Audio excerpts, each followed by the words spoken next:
पवित्र हिंदू समाज के पुण्य आत्माओं को ये दास उन्हीं सदग्रंथों से संतुष्ट करेगा, सच्चाई को उन्हीं सदग्रंथों के माध्यम से आपके रूबरू कराएगा जिनको आप एथेंटिक मानते हो, सत्य ज्ञान युक्त मानते हो।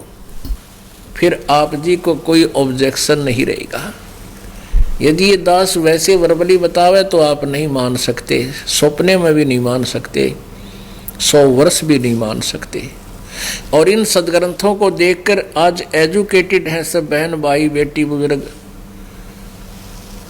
युवा भक्त सभी शिक्षित हैं, और शिक्षित को फिर सदग्रंथ भी आज हमारे अनुवादित हैं हिंदी में। अब शिक्षा इसलिए परमात्मा ने इस समय में चरम सीमा पर पहुंचा रखी है, या 21वीं सदी जो है,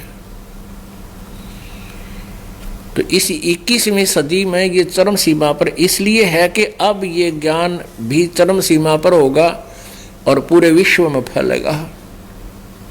यह हाहाकार माचरी कितना घोटाले हो हैं, कितना कोई चोरी कर रहा है, कोई डाके मार रहा है, पैसे के अतिरिक्त इस इंसान को कुछ दिखाई नहीं दे रहा। ये दौड़ धूप समाप्त हो जाएगी, इस ज्ञान से होगी। तो इस ज्ञान से हम परिचित नहीं होंगे कि वो परमात्मा कौन है, कैसा है, वो कैसी लीलाएं करता है, उसका कहाँ प्रमाण है, उसका कहाँ प्रमाण है। तो प्रमाण हम सदग्रंथों से ही मानते हैं। हमारे जो सदग्रंथ हैं, पवित्र चारों वेद, पवित्र श्रीमद् भगवद गीता जी, पवित्र पुराण, ये हमारे सदग्रंथ है। और इस आध्यात्मिक भक्तों के लिए, स्टूडेंट्स के लिए ये एक सिलेबस है।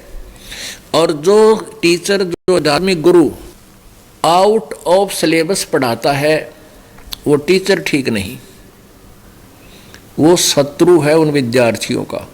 तो आज तक हमारे पूर्वजों को इन अज्ञानी टीचर्स ने, अज्ञानी इस आध्यात्मिक गुरुओं ने आउट ऑफ सिलेबस पढ़ाया। ना उनको गीता जी का ज्ञान था, ना उनको वेदों का ज्ञान था, ना उनको पुराणों का ज्ञान था। और इन्हीं को आधार बताकर उन भोली आत्माओं को मिसगाइड करते रहे। आज उन्हीं सदग्रंथों को आप जी स्वयं पढ़ोगे तब विश्वास होगा। नहीं तो जो दास बताना चाहता है परमेश्वर कबीर जी का दिया हुआ ज्ञान, उनकी सच्चिदानंद घन ब्रह्म की वाणी में, कबीर वाणी में पहले ही लिपिबद्ध है। 600 वर्ष पहले मालिक ने ये बताया था, जो दास आज आपको बताने जा रहा है।